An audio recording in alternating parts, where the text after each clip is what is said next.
199 కోట్లు మాత్రమే ఇచ్చి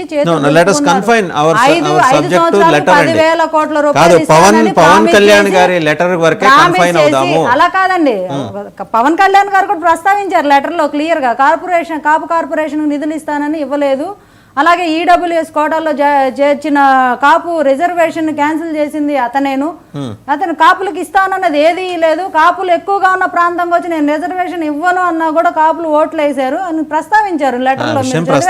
ఇప్పుడు జగన్మోహన్ రెడ్డి గారి గురించి నేరుగా ప్రస్తావించిన పవన్ కళ్యాణ్ అదే జగన్మోహన్ రెడ్డి గారి గురించి నేరుగా ప్రస్తావించిన పవన్ కళ్యాణ్ గారు ఆ మాస్టర్ క్రిమినల్ బ్రెయిన్ పోని నాకు తెలీదు, నా ఊహకు అందింది ముద్రగడ పద్మనాభం వరకే. ఆయన దృష్టిలో అందరూ ఎవరై ఉంటారో నేనైతే ఊహించలేనండి. ఆయన ఊహ నాకు అందదు. ఆయన ఎవరిని ఉద్దేశించి అన్నారో నాకైతే తెలియదు. కానీ కాపు పెద్దలుగా ఎవరైతే చలామణి మేము కాపోద్దర దారుకులం అని చెప్పి జనాల ముందు తెల్ల పంచలు వేసుకొని తిరుగుతా వాళ్ళకి ఏం చేయకుండా ఉంటారు చూసారా, వాళ్ళకి అందరికీ వర్తిస్తుంది అది. ఎవరైతే తెలుగుదేశం పార్టీ ఉన్నప్పుడే బయటకు వస్తారు కొంతమంది కాపు పెద్దలు, తర్వాత జగన్మోహన్ రెడ్డి రాగానే భజన లేఖలు వస్తూ ఉంటాయి బయటికి. అక్కడేం ఉండదు, ఉప్మా కోసమో లారీలు పెట్టారనో మాకు ఉప్మా పెట్టించారనో లేకపోతే వాళ్ళు నిలబడితే డబ్బులు పంచారనో చెప్పి ఏదో ఒక సామాజిక వర్గానికి వాళ్ళకి భజన చేయటం, లేకపోతే రాజశేఖర రెడ్డి గారి వాళ్ళ ఫ్యామిలీకి భజన చేయటం అలా చేస్తుంటారు. అది కరెక్ట్ కాదు కదా. ఇప్పుడు చంద్రబాబు నాయుడు ఉన్నప్పుడు తీసుకున్న ఉద్యమం జగన్మోహన్ రెడ్డి దగ్గర ఏమైపోయింది, ఉండాలి కదా. ఏది కార్పొరేషన్ నిధులేని అడగాలి కదా, అడగలేదు. నిధుల గురించి మాట్లాడలేదు. అసలు కాపు ఉద్యోగుల గురించి ఏం మాట్లాడరు, అసలు ఉద్యోగాల గురించి మాట్లాడరు. అన్నిటికి సంబంధించి విదేశీ విద్యకు సంబంధించి ఆ విదేశీ విద్యలో ఎంతమంది కాపు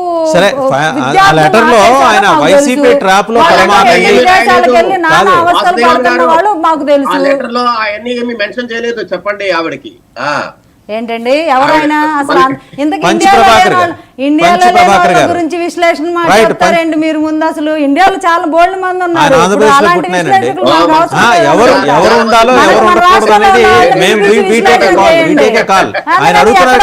ఎక్కడ కూర్చొని పెట్టుకొని బూతులు మాట్లాడేవాళ్ళని తీసుకొచ్చి లైవ్ లో కూర్చోబెడతారండి. మమ్మల్ని వెళ్ళకుండా ఉండటం మంచిది. దయచేసి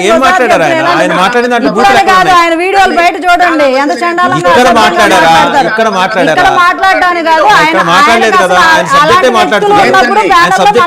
పిలవద్దు అలాంటి వ్యక్తులు ఉన్నప్పుడు.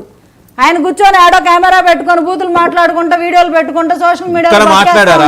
అలాంటి వాళ్ళని వద్దు. ఇక్కడ మాట్లాడారా శివపార్వతి గారు, ఆయన సబ్జెక్ట్ మాట్లాడుతున్నారు, ఆయనకి ఏదో డౌట్ వచ్చింది, జవాబులు చెప్పమంటే ఎట్లాగా? మీరు అలాంటి వాళ్ళు ఉన్నప్పుడు కాదండి, మీరు ఎవరు ఉండాలి అంటే మీరు పారామీటర్స్ ఫిక్స్ చేస్తారా? నేను చెప్తున్నా, నా అభిప్రాయం చెప్తున్నా. ఇంకొకసారి అలాంటి విషయాల్లో నన్ను ఇలాగ ప్యానెల్లో. సరే ప్రభాకర్ గారు మీ డౌట్ ఏదో అడగండి. అసహ్యం వేస్తుంటది అలాంటి వాళ్ళతో మాట్లాడాలన్న. ప్రభాకర్ గారు మీ డౌట్ ఏదో అడగండి. ప్రభాకర్ గారు ఇందాక ప్యానెల్లో మాట్లాడుతున్నారు కదా, తను కాపులకి ఏమీ చేయలేదని ఒక అంకెలు సంఖ్యలు తీసుకొని, అవి ఇప్పుడు స్వాతంత్రం వచ్చినప్పటి నుంచి ఎన్నో గవర్నమెంట్లు వచ్చాయి. అందరికంటే ఒక అంకె ఒక సంఖ్య ఎక్కువ చేశాడు జగన్మోహన్ రెడ్డి, గుర్తుపెట్టుకో.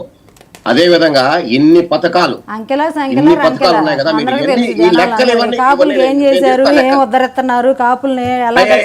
చెప్తానే ఉండో. నేను జగన్మోహన్ రెడ్డి నవరత్నాలలో రెడ్లు, ఈడబ్ల్యూఎస్ రెడ్లు